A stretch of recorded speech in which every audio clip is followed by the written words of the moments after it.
Gilliard. I got so much more.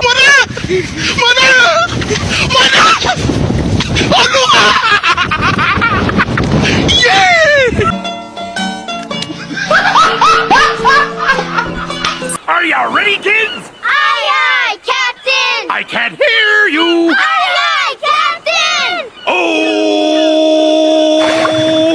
Fucking design on right now.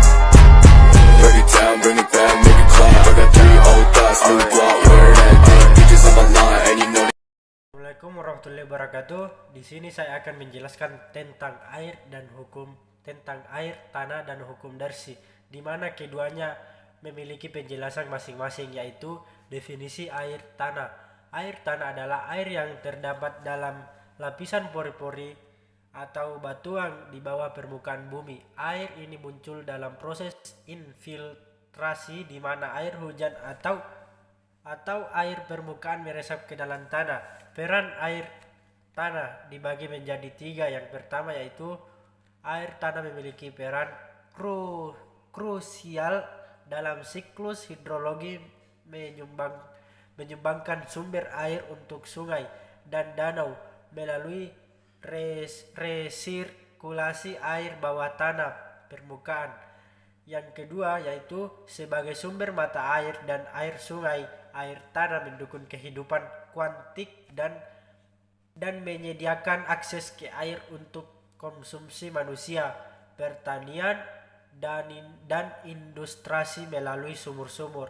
Yang ketiga, selain itu air tanah mempertahankan kelembatan tanah, mendukung pertumbuhan tanaman, dan memberikan dampak pada iklim mikro di sekitarnya.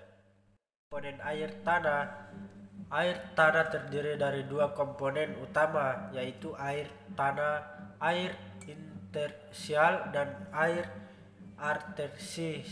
Air intersial adalah air yang terdiri di antara butiran-butiran tanah atau retakan-retakan batuan di lapisan tanah. Ini adalah bagian yang dapat diambil oleh tanaman atau mengalir ke mata air dan sungai.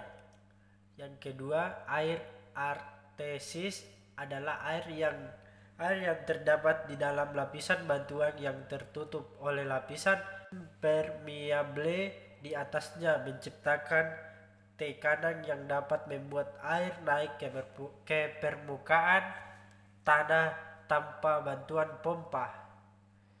Selanjutnya, sifat-sifat tanah. Sifat air tanah mencangkup permeabilitas dan porositas. Permeabilitas merujuk pada kemampuan suatu material, tanah atau batuan untuk mengizinkan aliran air melaluinya. Semakin tinggi permeabilitasnya, semakin mudah air mendapat mengalir. Kedua, porositas di sisi lain mengukur seberapa banyak ruang pori-pori terdapat dalam suatu material dapat diisi oleh air material dalam. Kedua, porositas di sisi lain mengukur seberapa banyak ruang pori-pori terdapat dalam suatu material dan dapat diisi oleh air. Material dengan porositas tinggi memiliki kapasitas penyimpanan air yang lebih besar. Pembahasan hukum Darcy. Hukum Darcy ditemukan oleh Henry Darcy yang merupakan seorang insinyur sipil Prancis yang hidup pada abad ke-19 pada tahun 1856. Darcy melakukan penelitian eksperimental yang terkenal mengenai aliran fluida dalam media pori-pori, khususnya aliran air dalam tanah. Hasil penelitiannya dikenal sebagai hukum Darcy. Memahami dan mengukur aliran air tanah dalam bidang hidrologi dan rekayasa geoteknik. Penelitian Darcy memberikan kontribusi penting dalam pemahaman kita tentang perilaku air tanah dan penerapan dalam manajemen sumber daya air. Selanjutnya, hukum ini menjelaskan aliran air dalam media proses seperti tanah, menyatakan bahwa laju aliran air berbanding lurus dengan perbedaan tekanan hidrolik dan invers proporsional dengan panjang lintas aliran serta permeabilitas medium tersebut. Hukum ini esensial untuk memahami aliran air dan tanah, memprediksi perilaku air tanah, dan merancang struktur rekayasa yang memerlukan manajemen tekanan air tanah dalam konteks manajemen sumber daya air. Hukum Darcy membantu mengoptimalkan eksploitasi air tanah,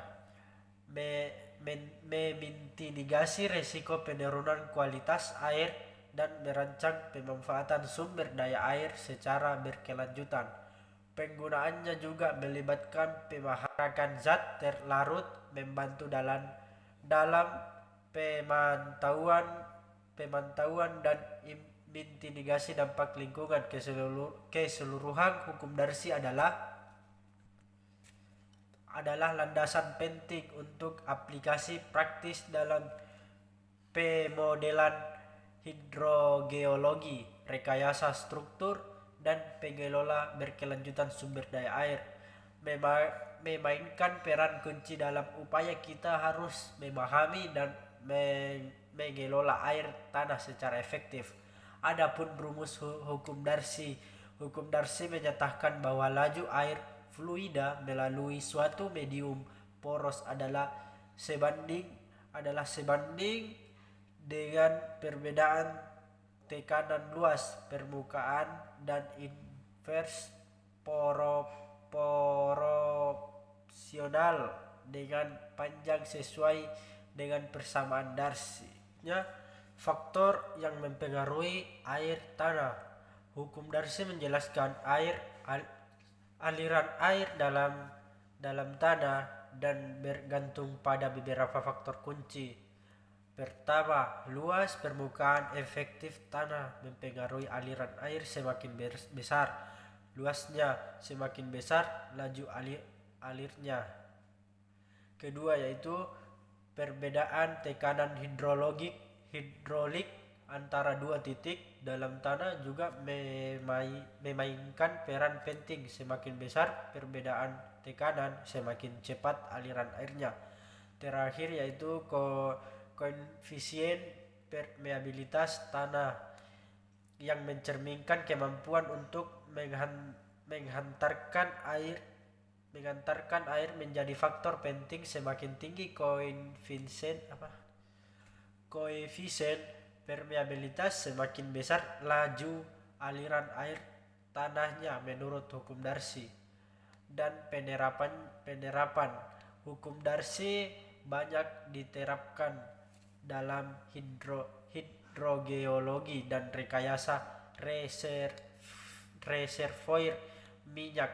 Contohnya dalam hidrologi, hukum Darcy digunakan untuk memahami aliran air dalam akuifer, dan dalam rekayasa reservoir, hukum ini membantu memodelkan aliran fluida dalam batuan reservoir dan mengoptimalkan produksi minyak gas. Dan adapun pengolahan air tanah dalam pengolahan sumber daya air tanah, dalam pengolahan sumber daya air tanah, hukum Darcy digunakan untuk memahami dan mengolah aliran air di dalam akuifer dan monitoring tekanan air, laju aliran dan karakteristik batuan dapat membantu merencanakan eksploitasi yang berkelanjutan.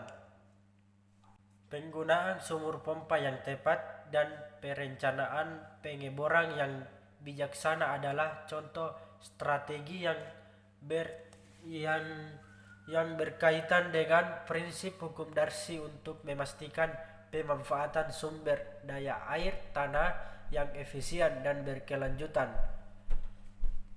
Adapun kesimpulan air tanah dan hukum Darcy, kesimpulannya yaitu air tanah dan hukum Darcy adalah bahwa hukum ini memberikan dasar teoritis untuk memahami aliran air dalam tanah dan pengelolaan sumber daya air tanah. Penerapan hukum Darcy membantu merencanakan eksploitasi yang berkelanjutan melalui pemahaman terdapat parameter seperti tekanan, laju air, laju aliran, dan karakteristik batuan